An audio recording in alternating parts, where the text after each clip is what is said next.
Okay, tonight I'm looking at the Jupiter, which is somewhere there. You can see above the tube,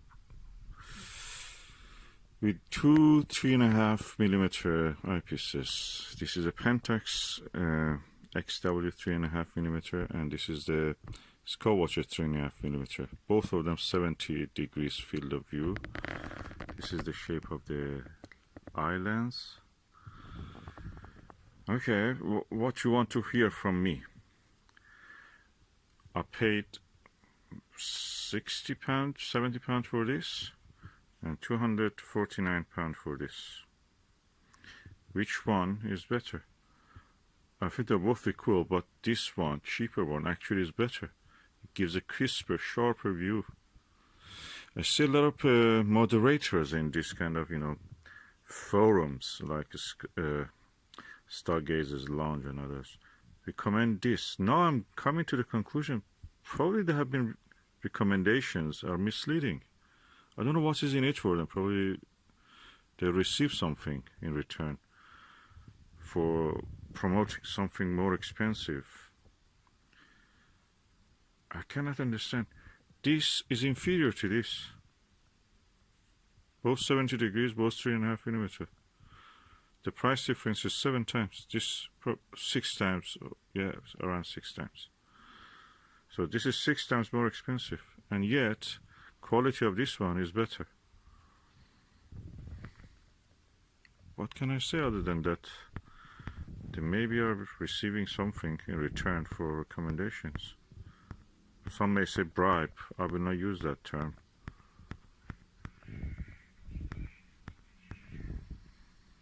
I can see the main Jupiter belts, but with this one I can see the blue patches, blue clouds in the Jupiter belts. So, and I know one particular moderator actually has reviewed both of these, and he says this is not good. I don't know what they say. This is just called average. But this is premium, as they call it, and this average one is better than the premium. What I'm using is a Lyra 102 F11 Fraunhofer Optics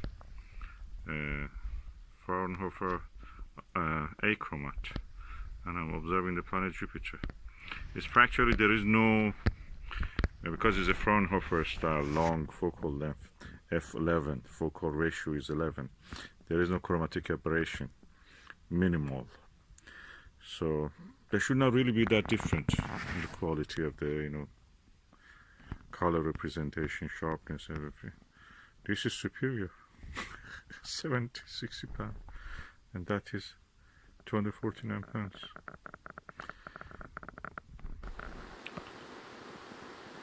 I hate to say that, but I think that we should get the reviews of at least this forum that I mentioned a little bit less serious. They are related to a company called First Light Optics. Okay, I have to mention that the Lyra has a 1 to 10 focuser, dual speed focuser, so I can really go to fine focus, fine as possible.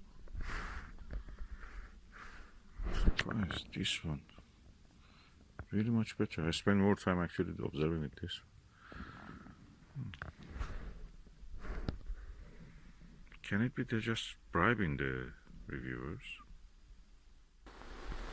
I mean, bribing them to promote the more expensive items, so they get a more higher percentage of a sale. For example, the margin interest, the profit on this one, which is 60 to 70 pound, probably is 5, 10, I don't know, 15 pound. With this one, probably is 50 pound of it. I saw in Japan they sell you this one for 200 pound. So they make a profit yet. I mean, they send you here, so you can order it, and they send you. And there is not much custom duty on that.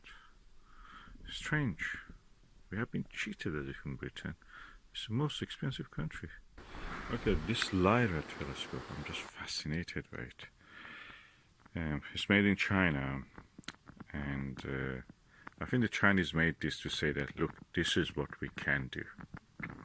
It's a superb telescope. It's better than any other telescope that I've ever used. It's mechanically, optically superb. I wish the others also would make such telescopes, but usually they don't. This one, new, doesn't cost more than £500, probably less. I think Telescope Service sells that also, or Telescope Express in Germany.